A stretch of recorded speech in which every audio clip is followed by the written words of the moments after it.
Hello and welcome. Thank you for joining us today.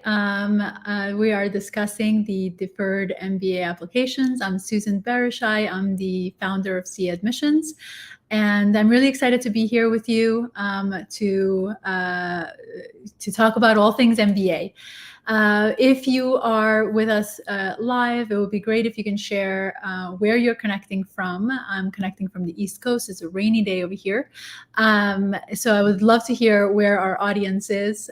Please write your geographic location in the chat, and I would love to see,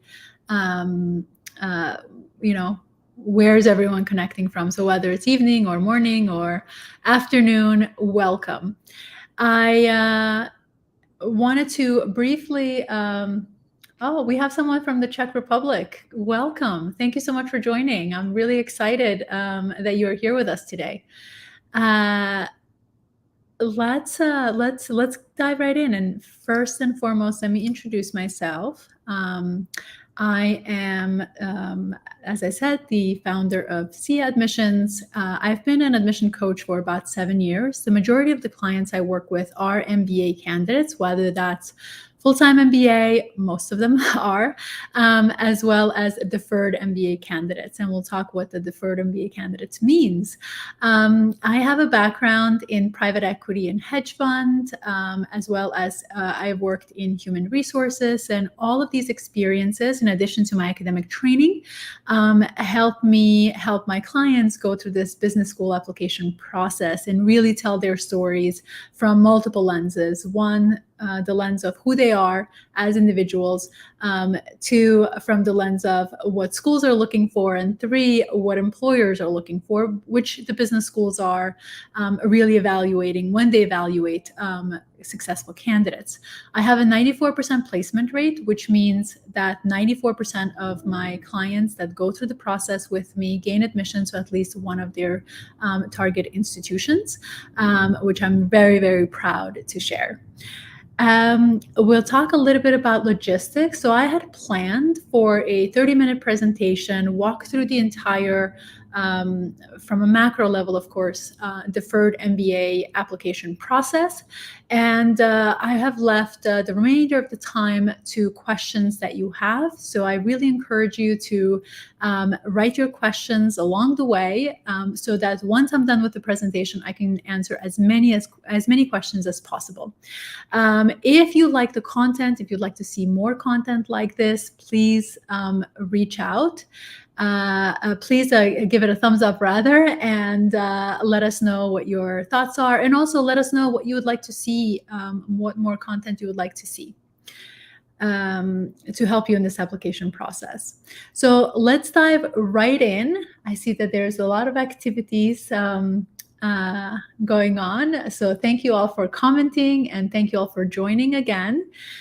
And what we're going to start with, it's always good to just lay the foundation, is distinguishing what a deferred MBA application is. What is a deferred MBA applicant? So the deferred MBA programs or application processes are designed for college seniors or university seniors in their final year of institution, so typically on their fourth year of studies, and master's students in their final years of study. Both cannot have had any prior full-time work experience before applying to the deferred MBA program. So if you have had prior work experience before prior full-time work experience, rather, it's the distinction. It's very important. Then you don't qualify for the deferred MBA. But if you have not had full-time work experience, if you've only worked summer internships or those types of jobs, then you qualify for the deferred MBA program. The deferred MBA program is for individuals who, of course, seek to secure a seat 2 to 5 years in advance of when they actually attend the MBA program. And they are looking to take career risks, and we'll talk more about that. What does that mean? Before they join the program as well. So these are important distinctions of who the Deferred MBA program is for. And schools that offer the program, the deferred programs are Wharton, Booth, Stanford, Kellogg, Harvard, MIT Sloan, Yale SOM, Columbia Business School, Berkeley, Darden, and Tepper. Just to note that Yale's SOM, so Silver Scholars Program, is a 3-year program that is different from the other programs, but most of them have a very traditional path. So you have to have at least 2 years of full-time work experience before you join the MBA program, and typically no more than 5. And every year they follow up with you to see where you are in the process. What job do you have? Are you in line, or are you ready for that next step in your career? So the deadlines. I know we are currently at the end of January, but deadlines are quickly approaching. So if you're considering a deferred MBA program, this is the right time to start. The deadlines start about the second week of April and continue for different schools up until the end of April. So April is a very big month for deferred MBA applicants, and you should use this time to really make sure that you have done all the things that you need to do in preparation for the application, for a successful application. We'll talk about all the things that you need to do as we go through the presentation. So what are the application requirements, and who are the schools looking for? So the requirements are that you graduate between October 2022 and September 2023. So if you fall within that bracket, then you, of course, qualify. As I mentioned earlier, you are a senior in university or a master's program student, a final year in your master's program. And they prefer applicants who are in operating companies, so tech companies, manufacturing companies, consumer goods, retail, industrials, etc. And they also prefer individuals who come from a low socioeconomic background. So one thing is, you don't have to have all of these. You don't have to fall into all of these categories to be a successful candidate, but these are the types of components that they're looking for. You are going into a technically demanding role. That's another reason why, or who are they looking for, and also pursuing entrepreneurship. I don't mean you have to pursue entrepreneurship after university. I mean that you are pursuing entrepreneurship long term. These are the types of individuals that they oftentimes have, business schools have a much more difficult time trying to recruit later on. So the deferred programs are really created to make sure that you understand that you are able to get a deferred MBA, even if you don't fall into the traditional path, which is sort of the consulting and the finance path that oftentimes applicants that are considering an MBA program think that one should look like. And the business schools are really trying to attract the diversity of experiences so that they can make their classrooms as diverse as possible so that everyone learns from one another. So these are some of the components that you must keep in mind. So components that makes for a successful deferred MBA application is, of course, to start with the academics. You have to have strong academic performance because the schools that I mentioned are all top 20 business schools. And academic rigor is part of the foundation of who they are. So you need to demonstrate that you would be able to succeed in that program. You also want to demonstrate that you have strong GMAT or GRE scores. It should be in line with the class profile of the traditional MBA candidate. And if you are an international student who hasn't studied in English, then your English proficiency exams are going to also play a huge role in this process. And of course, your verbal communication, because part of this process involves you being interviewed and communicating with the interviewer and the institution. So the TOEFLs and the IELTS and the likes are going to be something that you need to include in your agenda of items to do before you submit your application. As far as what does the school look like, as far as like the class profile, strong GPA means for these schools that I mentioned, 3.6 is the average GPA on a 4.0 scale. If you are applying from a institution that does not measure academic success on a 4.0 scale, then you just have to look at the rank. Are you a top performer in your class? That's how you would evaluate this if you don't fall into that 4.0 scale category. Strong GMAT or GRE, for these schools, the average currently is 730 GMAT and 325 cumulative GRE. So you want to be in line with these scores when you're applying. For some applicants, especially those that perhaps are here and watching this video early on or earlier than meaning that they're applying perhaps next year's deferred application, they should look at external courses. These are optional, of course, but especially if your GPA is not in line with the class profile, you have an opportunity to enroll in additional courses that will help you strengthen your profile. So let's dive a little bit deeper on the GPA component. So you have to your GPA, even if you don't have a cumulative GPA that's in line with the score, you can dive deeper into looking at the quantitative courses. How have you performed in those courses, and speak to that strength. For the GMAT or the GRE, definitely plan to sit for multiple tests. Don't wait to sit for the exam, the week of, the month of when you're applying. If you have to retake, there is a time frame that you have to wait until you can retake the test, and you want to really plan this out accordingly. The GMAT Club, of course, has many resources that you can use.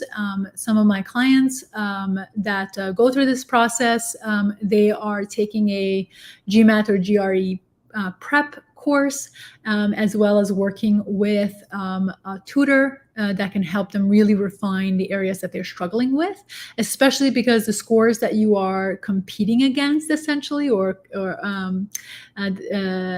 pretty high, right? And sometimes it's difficult to get that score in your first try. So plan accordingly, use this time effectively to really demonstrate that you are ready for this next step with strong GMAT. And then, of course, extracurricular courses, highlight any courses that you have taken, that you will be taking, that are certificate bearing. So whether that's, something that you're taking at an institution that gives you a grade, or courses that you're enrolled in through Coursera that gives you a certificate, or the most highly regarded course is Harvard Business School's core program, that it's essentially helping you prepare for business school. That's longer, so it's a minimum, I think, 12 to 17 weeks. So that can be something that you plan for, especially if you're not applying this application round. So experiences are also important in business school applications. They want leadership experience. They want commitment to a cause, something that really moves you to take action. And they're looking for people that have had impact. And let's talk about those different pieces. So, of course, you're not applying to business school with prior full-time professional experiences, so you do need to demonstrate how your experiences have shaped who you are and have moved you towards what you want to do. Extracurriculars and community service. So community service would be something that you're doing outside of institution, and extracurriculars would be engagements within the institution that demonstrate that you have leadership abilities. It's a great way to use that to really show the schools that you are a future potential leader. So you want to hold a position of leadership that you're able to influence and impact the community, and then be able to speak to that impact in the various different components of the application. You want to have an internship or have had at least one internships where you can speak to what kind of impact, what kind of experiences have you been exposed to prior. And you also want to have secured a post-degree position. This is really important because most of the applicants that gain admission to a deferred MBA program already have a job lined up for when they graduate. If you haven't done that yet, this is another item on your to-do to make sure that you have a post-degree, post-university job aligned before you submit your application. Very, very important because that is another evaluation element of the admission process. And then where are you going to talk about these in your application? So of course, your experiences are going to go in the resume. They're going to go in the essays. So in the essays, it's where you place more storytelling emphasis. So especially for qualitatively measurable impact, essays are a great way to demonstrate your qualitative impact. Application portals have short answer questions where you can still talk about your experiences. The application portal itself has additional questions that gives you an opportunity to provide more context to your experiences. And then, of course, the letters of recommendation. They are instrumental in the business school application process because recommenders are the only people outside of you that are speaking about you to the admission team. And if they can't speak to your leadership, if they can't speak to your community engagement, if they can't speak to what you have, your ability to work in teams, that can become a red flag because it's not going to be in alignment with how you're presenting yourselves to the admission team as well. So they do need to be in alignment when you apply. So let's talk about goals. So goals are foundational to your business school application, and you really need to make sure you spend time reflecting on your goals and really putting together a plan of action, a roadmap for yourself to demonstrate that you have thought through this process, you have done your research, you've done your due diligence, and know what you're looking to do. So the goals must be ambitious as well as risky. This is something that a traditional MBA candidate may not necessarily need to think about, the risk component, but you as a deferred applicant must think about the risk component to your goals. It must be connected to something you've already been exposed to. What I mean by that is, let's say, for example, and this of course is an exaggerated statement because I don't think anyone is applying to deferred MBA with this specific category, but just to prove my point is if all your experiences have been in the art world, for example, and then you have had no exposure whatsoever to healthcare, but you write healthcare in your application. Business school is going to question the logic. How did you get exposed to this? And that's obviously not a good goal. So you really want to look at the experiences that you have had and connect it to what you're looking to do. How have your experiences influenced your decision to pursue an MBA and your decision to pursue the particular goal that you have? And you also must demonstrate how you will leverage the 2 to 5 years before you start the program to make sure that you get enough exposure to help you with your goals. Very important piece of the deferred application that's different from the traditional 2-year MBA applicant. So let's talk about tips on essay writing. So when you will hear a lot about introspection, whether you attend school-specific events, they'll ask you to, think through your experiences. And one thing that I would encourage you to do is to really put together a list, free form, of all the achievements that you have had to date. What are you proud of? That can be classwork related. It can be community, so like extracurricular related. It could be internship related, or it can be related to something that you have done outside of school that you are really proud of. And put a list of all of those things together. Then you want to answer, what did you do in those? Why are you proud of this experience? And then rank them. What is the thing that you are most proud of? That will help you think through the experiences that you've had and really be introspective in what the experience has been, what your contributions have been, and what has been the impact that you have made in the initiatives that you've been a part of. You always, when you write your essays, you must always use at least one example, one specific example about past experiences. It is discouraged to write a litany of examples that reference to your resume in your essay. Your essay should really include one example that you go into some depth with.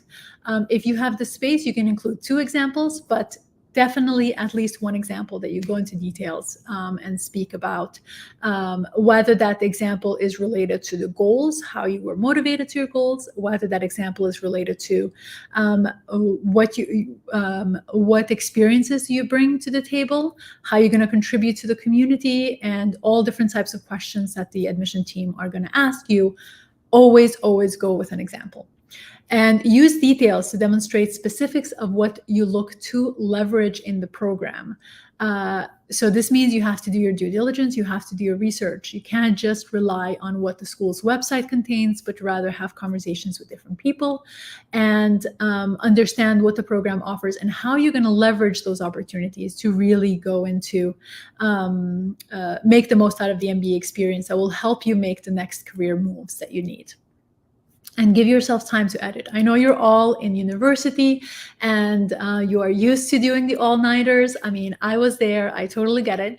But this is different than your classes. In class, you typically have the entire semester to accumulate points in your tests and all different kinds of things. In most situations, that's kind of how the structures are. In the admission application, you have one-time chance to be invited to interview. And you don't want to give yourself very little time to edit the material. You really want to write down your ideas and then refine it and continue refining it until it really captures who you are. That will make an impact in the reader and how they connect with you. And let's talk about goals, because there is going to be a goals component to your application, writing component of the application, whether that's a short answer question in the application portal or there is an entire essay dedicated to your goals. So you want to first clearly outline your long-term vision, the North Star that guides you to make these career moves. What do you look to impact in the world? Then you want your post-MBA role, and sector, typically, ideally.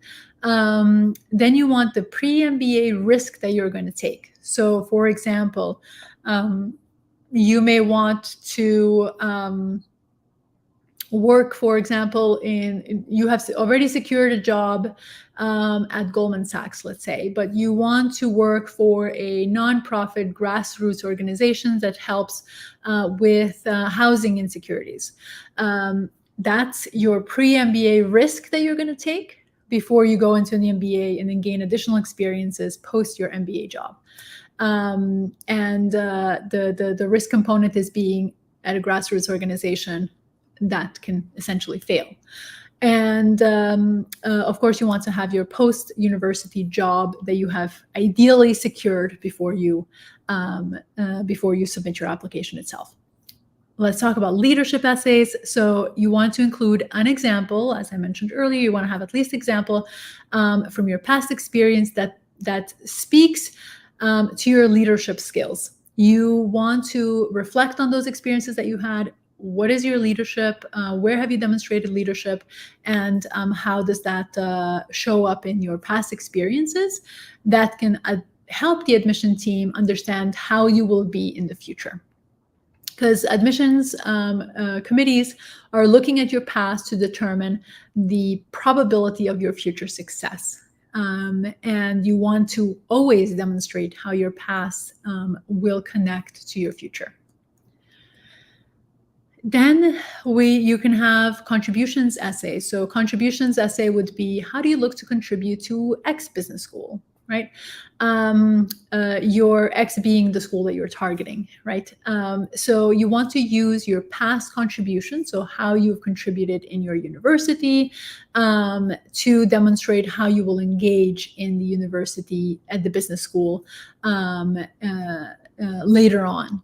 So use an example of how you've done something in the past and how you look, and connect it to how you look to do this moving forward in the future as well. A lot of schools now have diversity, equity, and inclusion type questions in their application. So Columbia is one of them. You want to first define what diversity, equity, inclusion means to you. We oftentimes have an idea that when we think of diversity, equity, inclusion, we're thinking about supporting minority groups, which of course that is part of the diversity, equity, inclusion definition, but it's not the only definition, because not everyone has that kind of exposure. So you want to look at, how did you bring inclusivity into the communities that you have been a part of? And that could be inclusivity of different perspectives, different backgrounds, different ideas. So take the time to reflect and introspect on those experiences that you've had, and then use an example that demonstrates how you've contributed to the diversity, equity, inclusion in the past, as well as how that has influenced you to make sure that you will continue to do that in the future, and how you will do that at the business school that you are targeting. Then let's talk briefly about the resume, on how to write the resume. So you want to have a description of your responsibilities for each of the jobs that you've had, or each of the opportunities that experiences that you speak about in your resume. So that means your internships, but that also means your extracurricular activities should have a description of macro level responsibilities that you have been responsible for. That could be if you work with a team, if you work on cross-disciplinary or cross-functional with a cross-functional team, whatever your responsibilities are, you should have a responsibility description in your resume. This is typically about 2 to 3 sentences long, so it's going to be somewhat of a short paragraph. Then you're going to have, each of your bullet points are going to be focused on your achievement in that role itself. And each bullet point is a project. So it's really, really important that you distinguish that piece. A bullet point is a project, and it must answer 3 questions. These are actually so what did you do is the first question. How did you do it? And then what was the outcome? A bullet point, an achievement bullet point, can be about 2 or 3 sentences each. So you don't want to have a list of all sorts of achievement, but rather focus on the most impressive achievements. You should know that the application portal also has space for you to include extracurricular and experiential opportunities. So anything that you miss out from and that you feel like it's important, but you don't have the space to write it in a 1-page resume, you know that you can include that in the application portal as well. So you really have an opportunity to expand on what you include in the resume. But the resume is typically the first thing that business schools open up when they start reading your application. So you want to have the most impressive pieces on your resume. So for that reason is you really want to be selective in that decision of what stays in the resume and what goes in the application portal. So that brings my presentation to an end. If you want to continue the discussion, of course, I always welcome you to connect with us. We have a complimentary consultation that we talk about what your goals are and how feasible they are, and then ways that we can support you in that process as well. Now I'm going to move to questions. So if you didn't have a chance to reflect on what your questions are. Take a moment to reflect and write your questions. I know I've covered a lot in the 30 minutes that I presented, but I just want to make sure that you have also some time to, that I have some time to answer your specific questions in the application. So I'm going to stop sharing my screen for the time.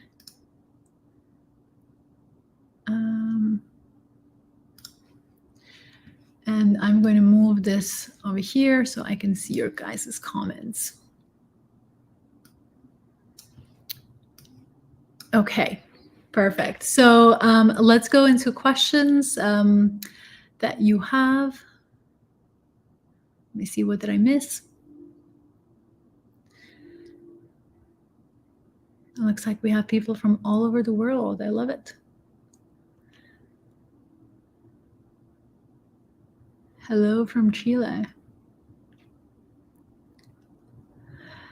So we have a question here from Arnesh, who says, what would be deemed a career risk? So a career risk would be, let's assume that you have a consulting job already secured, which that's the traditional path. So if you tell the admission team that you want to work in consulting before you start the program, they will say, wonderful, work in consulting, apply 5 years or whenever, from now.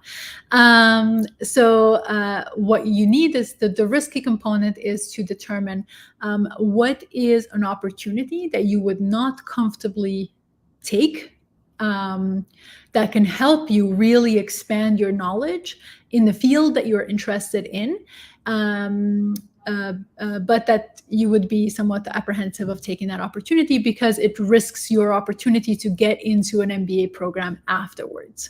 So I've had clients who, the one example that I mentioned earlier was a client wanted to build affordable housing in her community.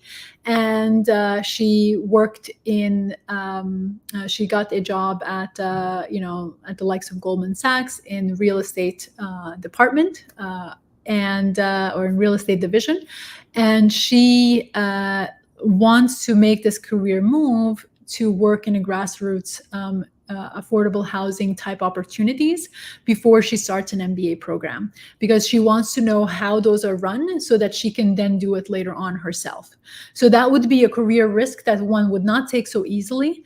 But if you already have secured an MBA program, then you know that MBA opportunity still is going to be available after you spend 2 or however many years you're going to spend before joining the MBA. So hopefully that answers the risk component to it.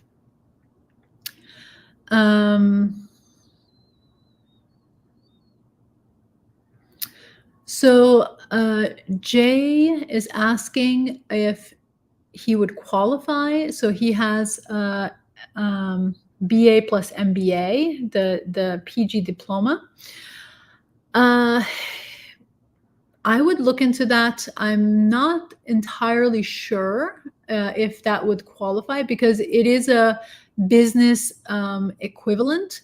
And I'm not sure that the school will see the value of you securing an MBA when you're already in an MBA program, or the equivalent of an MBA program. So what I would do is I would look at specifically the schools that do have the option for the master's program students, and connect with them and see what their take is on the PG diploma, and if you qualify for that. I'm not entirely sure, so I don't want to give you the wrong answer on that front. Okay. So Jean is asking, I'm interested in pursuing an entrepreneurship long-term, but short-term will be starting my career in private equity. Amazing. How can I spin this in my application essay? Honestly, business schools love private equity applicants because it's really, really difficult to recruit them into the program. Most private equity candidates are apprehensive to go. Most private equity, professionals are apprehensive to go into an MBA program because they have a difficulty. Well, some of them want to go back to private equity, and there's a 50-50 chance that they get back into the private equity space. So business schools are definitely interested. Just make sure that your private equity experience or connect the private equity experience with your entrepreneurship long term, and how that's going to help you in your application moving forward. I would need to know a little bit more about your profile to be able to give you more guidance, because entrepreneurship is so broad, and private equity is also broad as far as like what areas that you are working in. So definitely, if you want to have a conversation privately with me, definitely reach out for a consultation call. Perfect. I'm an Indian engineer male coming from a highly overrepresented pool, and not so extraordinary profile. I love the humbleness. Is it even possible to make it into a top business school? It is absolutely possible to make it into a top business school. You just have to demonstrate the things that I mentioned earlier. So what career risks are you taking? What's your you want to have a secured job. And one thing that I will say here is that most of the successful candidates are have already secured a job at a top ranked or a top employer with a brand name. And that is something that you want to definitely consider if you haven't already secured a job there. And then, of course, you want to have really strong academic performance and GMAT or GRE when you apply, and of course, a story. So there's a lot of different pieces. It is absolutely possible, provided, of course, you take the time to put together those entire components for your application.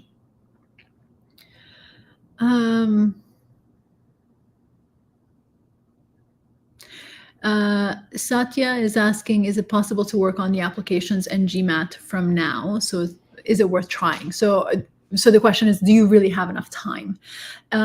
Yes, it is absolutely possible, but you must really be strategic with the time. So this may mean that you want to take a class on the GMAT prep, that you have a tutor, and of course that you're working on the application simultaneously, as well as other things that are required for your studies to finish your degree. So evaluate how much time you have.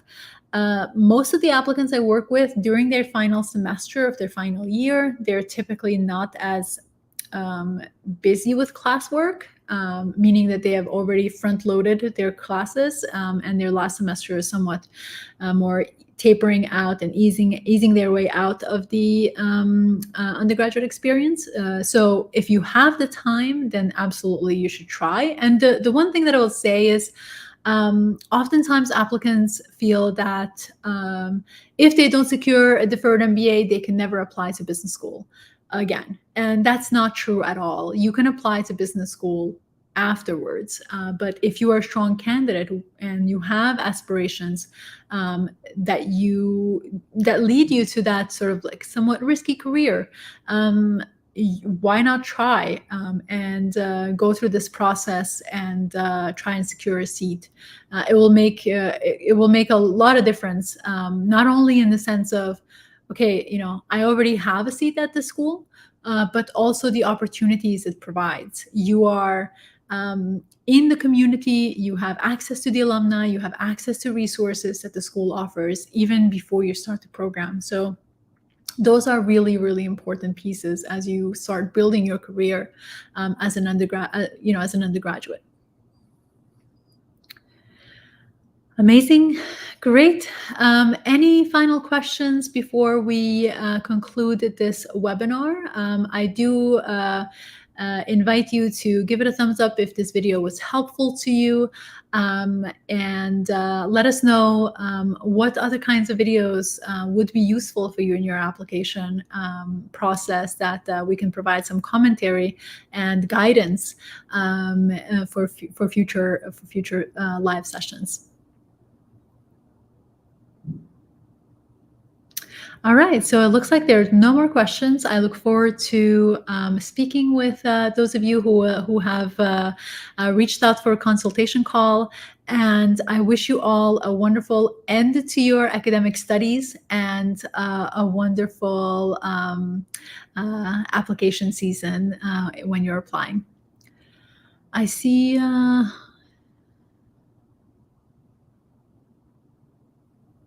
So there's a question, I think this is for traditional MBA applicants, is this still a good time to apply round 3 for internationals?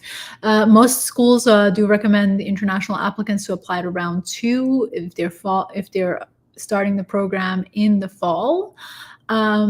Because it takes time to go through the interview process and the decision process, and you may not have enough time to secure your visa to be able to start on time. So do look at what the schools are recommending, and some of them do have strict guidelines on if you're an international applicant, round 2 is your final call, essentially.